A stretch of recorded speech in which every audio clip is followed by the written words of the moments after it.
If you're a Gilas fan, 2026 is the year for you. Ito yung year na parang walang pahinga yung team. Ang daming ganap. Packed calendar, short windows, and every game has consequences. And the big storyline is actually simple. Gilas is gearing up for a loaded 2026 with two massive goals. Una-una is yung FIBA World Cup 2027 Asian Qualifiers with the Philippines aiming for a fourth straight World Cup appearance. And pangalawa is defend the Asian Games gold in Aichi-Nagoya, Japan, with the games officially running September 19 to October 4, 2026. So today we'll break down what the calendar looks like and why this is such a squeeze and what it realistically means for the roster building, chemistry, and expectations. Okay, let's call it what it is. 2026 is not a development year. It's basically a stress test. Ang daming ganap nitong taon na to, and because FIBA windows do not care about your PBA schedule, sa totoo lang, and Asian Games do not really care about your rest, and Gilas as a program will be asked to win under tight preparation, limited practice, and constant availability questions. And siguro yung mga pinaka-problema na dadaanan natin ngayong taon. Sa dami ng lalaroin nila ngayong taon. But then again, the reward is big. A fourth straight World Cup trip would be a historic for this era of Philippine basketball. Gilas played in 2014, 2019, and as a co-host in 2023. So the next one would be number 4 in a row. Now, here's the part every fan should know because this is the backbone of 2026. FIBA World Cup 2027 Asian Qualifiers run on set windows. And in 2026, Gilas has 4 windows to navigate. So, ang unang window ay... So, window 2 is on Feb 23 to March 3, 2026. And window 3 is June 29 to July 7, 2026. And then we got window 4, August 24 to September 1, 2026. And then we got window 5, which is November 23 to December 1, 2026. So that's 4 separate mini sessions inside 1 year. Every window is basically, assemble, prepare fast, play 2 games, and then disband, and then do it again the next window. And yes, the goal is clear, make the path to 2027 realistic and keep that World Cup streak alive. Now, when we say 4th straight World Cup, that is not hype language, that's literally the trajectory. Gilas returned to the World Cup in 2024, returned again in 2019, and then played again in 2023 as a co-host, di ba? And so the ambition for 2026 is not just to qualify, but it's to sustain relevance because once you become a regular World Cup team, the standard changes. You stop acting like the goal is simply to show up. And then now, the other mountain is yung Asian Games. Gilas is defending its men's basketball gold from the last Asian Games cycle, where the Philippines won the men's gold in Hangzhou in 2023. And that gold mattered because it wasn't normal. It was framed as a historic breakthrough, ending a decades-long gap for Philippines men's basketball in the Asian Games top step.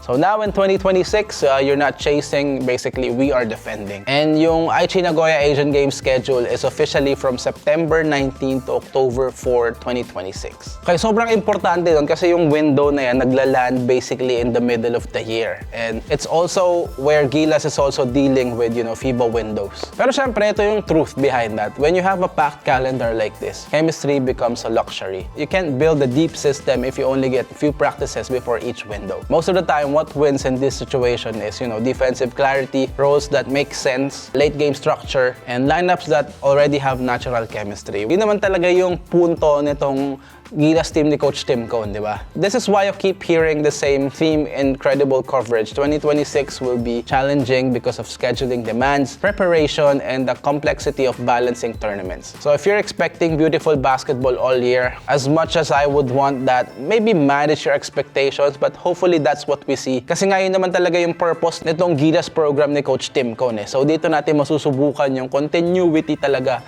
nitong team na to. Lalo na maraming window, short preps talaga. Basta tandaan lang natin, the priority in windows is often survival and execution, but not artistry. So, we hope for the best, pero yun nga, manage lang natin expectations natin. But I'm very hopeful myself, I'm just letting people know kasi madaling ma-offend yung mga tao at madali silang mang-bash. Parang isang pangit na laro lang ng Gilas eh. So, yun lang. So if I'm looking at this as a program year, merong 3 bagay na must So una-una is a true core group. You need a core of players who can show up across multiple windows. Not necessarily the same 12 every time, but the same spine. Tandaan natin na ang pool ni Coach Tim ay medyo lumaki na ng konti, so we don't really have to stick dun sa 12. Meron ng mga ilang pieces na pwede mong palitan. Like I said nga earlier, ito namang team ni Coach Tim Cone is built for that. Small pool and sila na talaga. So hopefully chemistry really shouldn't be a problem with this team kahit nga short prep kasi yun naman talaga yung identity ng program na to.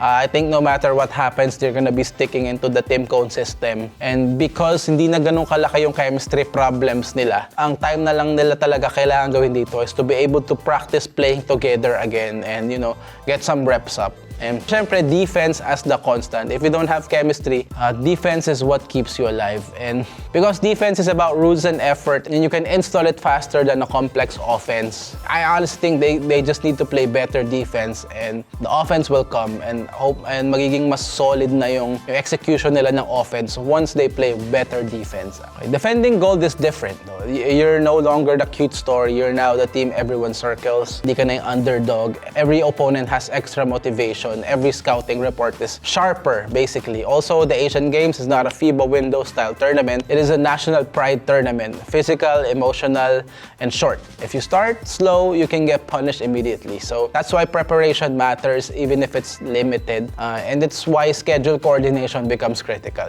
There has been discussion in the ecosystem about local leagues adjusting in some form to support Gilas preparation for the World Cup windows and the Asian Games. Pero nothing confirmed as of now. So what's the headline for Gilas in 2026? It's this. Gilas is entering a year where every few months is a new test, with 4 FIBA qualifier window in 2026 and then Asian Games gold defense in Japan from September 19 to October 4. And if the Philippines can manage roster availability, keep a stable core, and win enough windows, then the payoff is massive. So yeah, a 4th straight FIBA World Cup appearance and a chance to prove the Asian Games gold was not a one-time peak but a new baseline.